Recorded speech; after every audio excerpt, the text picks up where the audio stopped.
एक परिवर्तन की लहर से चल पड़ी है। अब कहाँ कोरोना है, आप उसकी गाइडलाइन जारी कर दिए, हमें प्रचार नहीं करने दोगे। बाजारें पूरी खोले पड़े हो, चौराहे भरे पड़े हैं, समोसा चल रहे हैं, स्कूल बंद हैं, शराब की दुकानें खुली हैं। तो अब ये विरोधाभास का वातावरण बीजेपी ने समाज के अंदर ला दिया। तो इस आधार पर यहाँ की जनता ने विपरीत परिस्थितियों में साथ खड़ी रही। मेरा सीधा आरोप है कि मुख्यमंत्री जी टॉप 10 अपराधियों की सूची क्यों नहीं जारी। और 2012 में तो इतना ज़्यादा वोट दिया कि उतना वोट आजमगढ़ में किसी को मिला ही नहीं। तो हम जब गाँव में जाते हैं तो जनता ये कहती है कि विधायक जी हम 12 वाला भी रिकॉर्ड अब की तोड़ेंगे। नमस्कार, आप देख रहे हैं लोक सेवा न्यूज। मैं हूं आपके साथ रजत त्रिपाठी। लोक सेवा न्यूज की टीम अतरौलिया विधानसभा में है। आज हमारे साथ बातचीत करने के लिए अतरौलिया विधानसभा के विधायक संग्राम यादव जी हैं। जब 2017 में पूरे प्रदेश में बीजेपी की लहर थी तो समाजवादी पार्टी से उन्होंने चुनाव जीता और वे विधानसभा पहुंचे। अब 2022 का चुनाव है, आप विधायक रहे। पिछले 5 सालों में आपने ऐसा कौन कौन से कार्य किए जिसकी बदौलत आप जनता के बीच जा रहे हैं? सबसे पहले तो मैं गणतंत्र दिवस समारोह की आपको बहुत बहुत बधाई देता हूँ, आपके चैनल के माध्यम से क्षेत्रवासियों, प्रदेशवासियों, देशवासियों को। और जहाँ तक 2022 के चुनाव का सवाल है, आज पूरे प्रदेश में एक परिवर्तन की लहर सी चल पड़ी है। हम लगातार गाँव का भ्रमण कर रहे हैं। हर वर्ग भारतीय जनता पार्टी की सरकार से परेशान है। अभी आप देख ही रहे होंगे, शिक्षक वर्ग पूरा इकट्ठा है, हमने पार्टी को नहीं बुलाया। अभी इसी तरह से कुछ दिन पहले नौजवान आए, फिर धीरे धीरे हर वर्ग के लोग आए। और आज उत्तर प्रदेश का नौजवान रोजगार चाहता है। उत्तर प्रदेश का किसान अपनी आय दुगनी मांग रहा है। तो आज देखा जाए तो भारतीय जनता पार्टी सारे मुद्दे पर फेल होती नजर आ रही है। और जहाँ तक हमारा सवाल है, हमारे नेता माननीय अखिलेश यादव जब उत्तर प्रदेश के मुख्यमंत्री थे तो इसी अतरौलिया के अंदर उन्होंने 200 बेड का अस्पताल बनाया। आज वो जनता की सेवा में समर्पित है। पर डे 1200, 1400, 1500 ओपीडी होती है, ऑपरेशन होते हैं, भर्ती होती है, काफ़ी लोगों को रोजगार मिले। वहीं पर हम एरोला ब्लॉक जो दूसरा छोर पड़ता है, वहाँ पर लड़कियों के लिए आदर्श महाविद्यालय बनाए। आज वहाँ बड़े पैमाने पर सीटें खाली नहीं है, फुल है सीटें, लोग दाखिला ले रही हैं बेटियाँ। और मकराहा के अंदर हमने राजकीय पॉलिटेक्निक कॉलेज बनाया गांव में। लेकिन दुर्भाग्य है कि वो राजकीय क्षेत्र का पॉलिटेक्निक कॉलेज अभी भारतीय जनता पार्टी ने उसे प्राइवेट हाथ में बेच दिया। बना वो राजकीय, लेकिन उसको संचालित करने की जिम्मेदारी प्राइवेट हाथों में दे दिया। हमने मंडी परिषद बनाया। उसका आपने विरोध किया कि नहीं किया? हमने उत्तर प्रदेश की विधानसभा में इस बात को कहा, लिख करके भी दिया कि हम ग्रामीण क्षेत्र में इसकी स्थापना इसलिए करवाए थे कि गांव के बच्चे, बहन बेटियां, उन्हें बाहर ना जाना पड़े, उनके परिवार के लोग खर्च नहीं उठा पाएंगे, तो इसको प्राइवेट हाथों मत बेचिए, गवर्नमेंट से संचालित कराइए। तो उन्होंने कुछ सुना नहीं, कुछ भी सुनने को तैयार नहीं है। हमारे क्षेत्र में चारों तरफ सड़कों का जाल है, कोई हर गाँव में बिजली की व्यवस्था है। और हमारा एक समरसतापूर्ण वातावरण में हमारे सबके संबंध भी हर परिवारों से हैं, हर जातियों में, हर धर्मों में है। तो इस आधार पर यहाँ की जनता ने विपरीत परिस्थितियों में साथ खड़ी रही। और 2012 में तो इतना ज़्यादा वोट दिया कि उतना वोट आजमगढ़ में किसी को मिला ही नहीं। तो अब हम जब गाँव में जाते हैं तो जनता ये कहती है कि विधायक जी हम 12 वाला भी रिकॉर्ड अब की तोड़ेंगे। और बड़े मजबूती के साथ समाज का हर वर्ग खड़ा होकर के हमें 2022 में माननीय अखिलेश यादव, आज उनकी हर बातों पर नौजवान ध्यान दे रहा है, किसान दे रहा है, महिलाएं दे रही हैं, आंगनबाड़ी कार्यकर्ता दे रही है, आशा कार्यकर्ता। मैंने एक तरह से आप देखें तो एक मुहिम सी चल पड़ी है बीजेपी के खिलाफ, को लाख प्रयास कर ले रही है, लेकिन बीजेपी कहीं जनता में टिक नहीं रही है।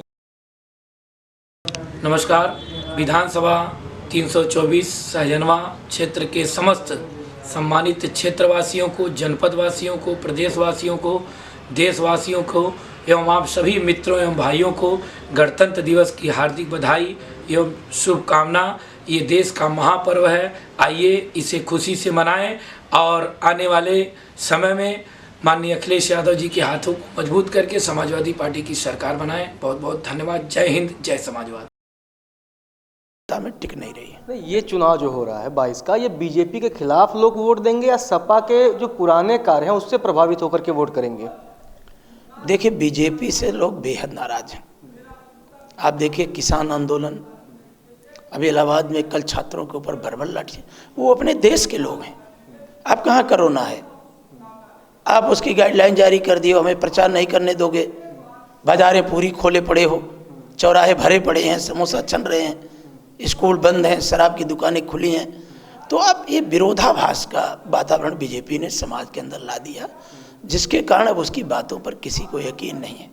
लोगों को लगता है कि बीजेपी हमें अपमानित कर रही है और उसका व्यवहार अच्छा नहीं है, इसलिए लोग बीजेपी के खिलाफ हैं। खिलाफ। पिछली बार आपके चुनाव में काफ़ी कठिनाई भी हुई, अंतर काफ़ी कम आ गया। 12 से अगर कंपेयर करें 17 में वो आंकड़ा काफ़ी कम हो गया। 22 में क्या संभावना देख रहे हैं और किन मुद्दों के साथ आप जनता के बीच जाएंगे?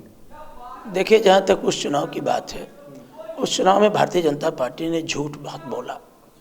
एक तो जातियों की दुकान लगा करके कहा कि देखिए इन्होंने पिछड़ों के साथ इनका व्यवहार नहीं रहा, हम अब पिछड़ों को हक देंगे, हम पिछड़ों को सत्ता में भागीदारी देंगे, पिछड़ों को आगे बढ़ाएंगे। तो अगर आप देखेंगे कि जो पिछड़े उनके साथ लग करके उनकी सरकार बनाए थे, आज एक एक करके वो सारे पिछड़े माननीय अखिलेश यादव के साथ खड़े हो गए और एक आरोप लगा के खड़े हुए कि इनके कार्यकाल में पिछड़ों की सुनी नहीं गई, बल्कि पिछड़े लोगों के साथ इनका व्यवहार अच्छा नहीं रहा। वहीं पर आप देखेंगे ब्राह्मण समाज भी बहुत बड़े पैमाने पर नाराज है, बहुत नाराज है।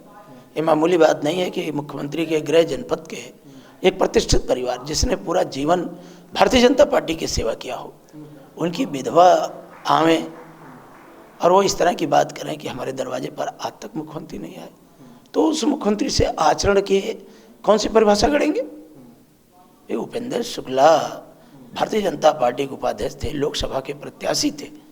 अगर उनके बेटे और उनकी पत्नी आ करके इस बात को कहें, मीडिया के सामने कहें कि इतना दिन उनके मरने हो गया लेकिन हमारे दरवाजे पे मुख्यमंत्री, तो इससे शर्म की कोई बात नहीं है। तो ऐसे मुख्यमंत्री से कोई आचरण की उम्मीद रखना, उससे कोई उम्मीद नहीं। लेकिन अखिलेश यादव फिर क्यों विकल्प में आते हैं? जैसे बार बार आजकल प्रदेश में भी चर्चा चल रही है कि योगी का विकल्प है अखिलेश, मायावती की चर्चा नहीं हो रही है। दूसरी चीज़ अगर बातचीत कर ली जाए तो अखिलेश यादव तरह तरह के मतलब बहुत सारे बयान भी दे रहे हैं, बहुत सारे उन्होंने वो घोषणा भी कर रहे हैं, चाहे वो बिजली की बात हो, चाहे वो पुरानी पेंशन व्यवस्था की बात हो, बहुत सारे मुद्दों का ध्यान दे रहे हैं। लेकिन ये ध्यान फिर जनता भी सोच रही है कि ये ध्यान उन्हें 12 से 17 क्यों नहीं आया? देखिए, ये जरूरी नहीं है कि जो आज बातें प्रभावी हों वो कल भी प्रभावी रहें, ये जरूरी नहीं। आज अखिलेश यादव जी, माननीय अखिलेश यादव जी जन समस्याओं से जुड़ करके जो बातें कह रहे हैं उसका समाज पर व्यापक असर है। उस समय लैपटॉप के बारे में लोगों का क्या राय थी, और आज हम जब गांव में जा रहे हैं तो बेटियां हमें लैपटॉप दिखा रही हैं। जब बाज़ारों में घूम रहे हैं तो जो जनसेवा केंद्र चल रहा है वो नौजवान ले करके फ़ोटो लगा करके क्लिक कर रहा है कि विधायक जी देखिए ये अखिलेश जी का लैपटॉप से मैं जनसेवा केंद्र संचालित कर रहा हूँ। तो जब ऑनलाइन शिक्षा की व्यवस्था हुई, गरीब के पास कहीं कुछ नहीं रहा, तो वो आज उसको लैपटॉप का महत्व बड़ी तेज़ी से समझ में आया। यही भारतीय जनता पार्टी उस समय कहती थी कि ये लैपटॉप नहीं झुनझुना है और इस पर इनकी तस्वीर लगी है। तो सोचिए आप, आज तो नमक पर 1 रुपये के नमक की तस्वीर लगा रहे हैं कि दमदार सरकार है, और यही दमदार सरकार है कि 21 लाख टेट की परीक्षा आउट हो जाए और फिर दोबारा लोगों को परीक्षा देने जाना पड़े। तो भारतीय जनता पार्टी हर मोर्चे पर फेल है। और बार बार मैं तो आपके माध्यम से पूछना चाहता हूँ कि वो टॉप 10 अपराधियों की सूची क्यों नहीं जारी करती, क्यों नहीं जारी करती? आखिर क्या दिक्कत है, अड़चन क्या है? बनारस के माफिया का नाम लेने में उससे दिक्कत क्या हो रही है? मिर्जापुर के माफिया का नाम लेने में दिक्कत क्या हो रही है? भदोही के माफिया का नाम लेने में दिक्कत क्या है? जौनपुर के माफिया। तो मेरा एक सीधा सवाल है कि आप इस कोने उस कोने कूद रहे हो, दूसरे को तो आप कह रहे हो। तो एक सीधा सवाल है कि आखिर हमारे नेता माननीय अखिलेश यादव कह रहे हैं कि टॉप 10 अपराधियों की सूची आखिर उत्तर प्रदेश और भारतीय जनता पार्टी सरकार जारी क्यों नहीं करे? तो अगर वो सूची जारी हो जाए तो सारे अपराधी कहीं ना कहीं योगी आदित्यनाथ जी के अगल बगल बैठे हैं और वो सत्ता का सुख ले रहे हैं। ये आप गंभीर आरोप लगा रहे हैं, सोच समझ के आप ये बातें कर रहे हैं? एकदम सोच के। मैं इलाहाबाद यूनिवर्सिटी का यूनियन का जनरल सेक्रेटरी भी रहा, और मैंने यही नहीं बोला, मैंने विधानसभा में भी बोला है। मेरा सीधा आरोप है कि मुख्यमंत्री जी टॉप 10 अपराधियों की सूची क्यों नहीं जारी करें। ये तो आप भी उनसे पूछ सकते हैं, आखिर दिक्कत क्या हो रही है। दूसरे को तो आप कह रहे हो, तो आप क्यों नहीं जारी कर रहे हो? मतलब इनका जारी करके इन पे भी बुलडोजर चले? कहाँ चला? नहीं, इन पे भी चलना चाहिए, आप मानते हैं? उनकी पार्टी के लोग कह रहे हैं, तो आप तो ये बातें क्यों नहीं कही गई? मानते हैं आपकी, मतलब ये जो टॉप 10 अपराधी हैं इनकी सूची जारी हो, इनके खिलाफ भी बुलडोजर चले, फिर सपा को कोई दिक्कत नहीं होगी? हम तो चाहते हैं कि सबके साथ समान व्यवहार हो। अपराधी की कोई जाति नहीं होती, अपराधी की कोई जाति नहीं है, तो सबके साथ समान व्यवहार करिए। चलिए अंतिम सवाल की तरफ रुख करते हैं। आप सपा से विधायक रहे, 5 साल बीजेपी की सरकार रही, योगी मुख्यमंत्री रहे, क्या आपके साथ, क्योंकि बहुत सारे सपा विधायक ये आरोप लगाते हैं कि उनके साथ सौतेला व्यवहार हुआ, अगर उनके साथ सौतेला व्यवहार नहीं हुआ होता तो वो शायद कुछ और काम कर पाते, क्योंकि आप तो 12 से 17 भी रहे, तो आपकी सरकार रही, 17 से आप 22 भी रहे, तो कब क्या आप 17 से 22 आपके साथ सौतेला व्यवहार हुआ? देखिए, हमारी तो बात सुनी ही नहीं गई। हमने 2 मार्ग दिया, सिकंदरपुर नरिया मार्ग और कप्तानगंज हरौला मार्ग, लेकिन वो दोनों मार्ग आज तक नहीं बन पाए। और जहाँ तक सौतेला व्यवहार है, उनके पार्टी के लोग खुद कह रहे हैं, ये सरकार तो टीम 11 चला रही थी ना, कैबिनेट थोड़ी चला रही थी, कुछ चुनिंदा अधिकारी ये सरकार चला रहे थे, जनता के चुने हुए जनप्रतिनिधियों का कोई सम्मान नहीं था। ये बार बार कही भी गई विधानसभा में बात, लेकिन उस पर उनका कोई ध्यान नहीं था। आज इसी वजह से तो लोग छोड़ छोड़ के चले गए। इतनी बड़ी भगदड़ मची है कि हमारे राष्ट्रीय अध्यक्ष जी को कहना पड़ा कि अब हमारे दरवाजे भारतीय जनता पार्टी के लिए बंद हैं। ये स्थिति हो गई है। हाँ, निश्चित निश्चित एक बड़ा बदलाव का संकेत मिल रहा है। कितने वोटों से आप जीतने जा रहे हैं चुनाव? अब ये तो जनता की अदालत है। घूम तो रहे ही, आप अनुमान तो लगा ही रहे होंगे। अनुमान तो ये लग रहा है कि हर वर्ग हमें सपोर्ट कर रहा है, हर वर्ग, कोई वर्ग ही नहीं बचा है कि जो हमें वोट न कर रहा हो, हमें या माननीय अखिलेश यादव जी को। अब आप टाउन एरिया देखेंगे तो हमारी जाति का 20 वोट नहीं है, लेकिन जीतेंगे हम ही और बराबर जीतते हैं। तो हमें हर वर्ग का वोट मिलता है, चाहे वो ब्राह्मण हो, ठाकुर हो, कोयरी हो, कुर्मी हो, आपका चौहान हो, निषाद हो, लोहार हो, बरई हो, आपका राजभर हो, यादव हो, चौरसिया हो, सुबह। तो आप ये देखिए सारे वर्गों का समर्थन समाजवादी पार्टी को है। चलिए, हमारे साथ बातचीत करने के लिए बहुत बहुत धन्यवाद विधायक जी।